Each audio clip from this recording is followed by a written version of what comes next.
Hello everyone, स्वागत है आपका हमारे यूट्यूब चैनल पे।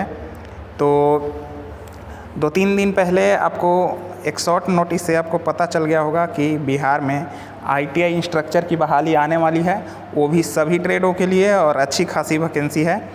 तो फाइनली जो उसका ऑफिशियल नोटिफिकेशन है सभी ट्रेडों के लिए वो जारी हो गया है। तो आप जो बिहार तकनीकी सेवा आयोग है उसकी वेबसाइट पे जा कर के आप उसको डाउनलोड कर सकते हैं। जिस ट्रेड से भी आप संबंधित हैं उसका नोटिफिकेशन आप डाउनलोड कर सकते हैं। तो इसमें हम लोग बात करेंगे इसके मूल रूप से शैक्षणिक योग्यता के बारे में। जैसे आपको पता होगा कि इंस्ट्रक्चर की बहाली के लिए CITS ज़रूरी होता है, तो क्या इसमें CITS ज़रूरी है या नहीं, उस पर बिल्कुल बात करेंगे। और सभी के मन में यही होगा कि केवल ITI पास ही इसमें अप्लाई कर सकते हैं या CITS ज़रूरी है। तो वीडियो को बिल्कुल लास्ट तक देखिएगा और लास्ट में हम लोग बात करेंगे CITS के बारे में। तो सबसे पहले यहाँ पे हमारा है कि ये जो आपका नोटिफिकेशन विज्ञापन है ये इलेक्ट्रीशियन ट्रेड के लिए है। तो हम लोग इलेक्ट्रीशियन ट्रेड के लिए बात करेंगे और इसी तरह का नोटिफिकेशन लगभग सभी ट्रेड के लिए है।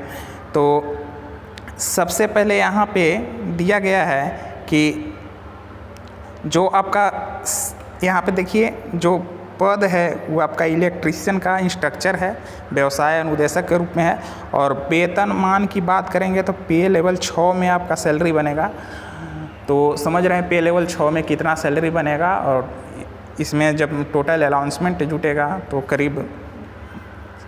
करीब मतलब इसमें अगर बनेगा तो 50-60 के बीच में ही स्टार्टिंग सैलरी बनेगी। तो सबसे यहाँ पे मेन पॉइंट पे हम लोग बात करेंगे शैक्षणिक योग्यता के बारे में। तो शैक्षणिक योग्यता यहाँ पे क्या है उसको हम लोग देख लेते हैं।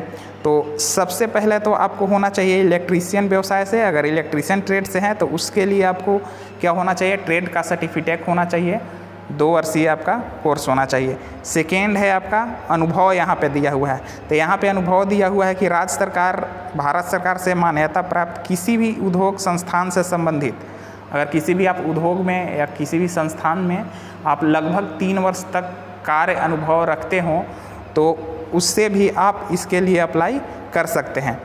और यहाँ पे साफ लिखा गया है तकनीकी अध्यापक, देखिए प्रशिक्षक के रूप में, मतलब किसी आप प्राइवेट संस्थान में, प्राइवेट ITI में अगर आप टीचर के रूप में और इंस्ट्रक्टर के रूप में वहाँ पे काम किए हैं तो भी वो आपका अनुभव में काम करेगा। थर्ड है यहाँ पे सबसे इम्पोर्टेंट, तो थर्ड है प्रशिक्षण एवं शिक्षण देने के लिए अधिमान अर्हता।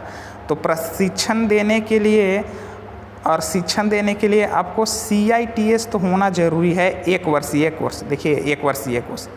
लेकिन अगर आपके पास CITS नहीं है तो उसके लिए भी प्रावधान यहाँ पे किया गया है, साफ यहाँ पे लिखा गया है, देखिएगा यहाँ पे नोट में, साफ यहाँ पे नोट में लिखा गया है कि वैसे आवेदक जो विभिन्न व्यवसाय के लिए यथाविहित अधिमान अर्हता नहीं रखते हैं, मतलब विभिन्न व्यवसाय के लिए अधिमान अर्हता नहीं रखते हैं, वे भी नियुक्ति के लिए आवेदन कर सकेंगे। साफ लिखा गया है कि वे भी नियुक्ति के लिए आवेदन कर सकेंगे, परंतु यदि उनका चयन हो जाता है, यहाँ पे एक नोट है, यदि उनका चयन हो जाता है तो उन्हें कार्यभार ग्रहण करने की तिथि से 3 वर्ष के अंदर व्यवसाय में CITS कोर्स होना ज़रूरी है।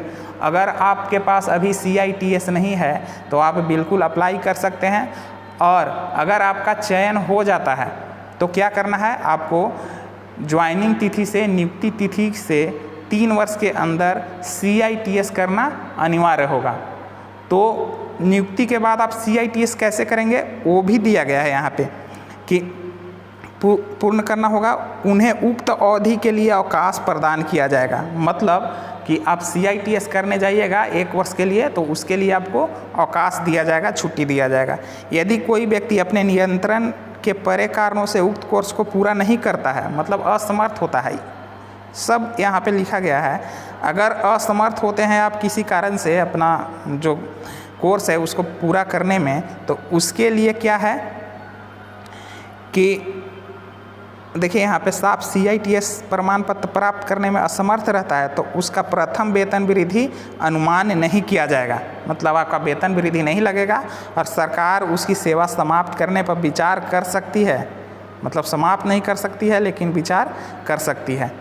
तो जिनके पास CITS नहीं है वो भी बिल्कुल अप्लाई कर सकते हैं और क्या कर सकते हैं, वो ज्वाइनिंग के 3 वर्ष के अंदर में आप CITS प्रमाण पत्र आप वहाँ पे जमा कर सकते हैं करके।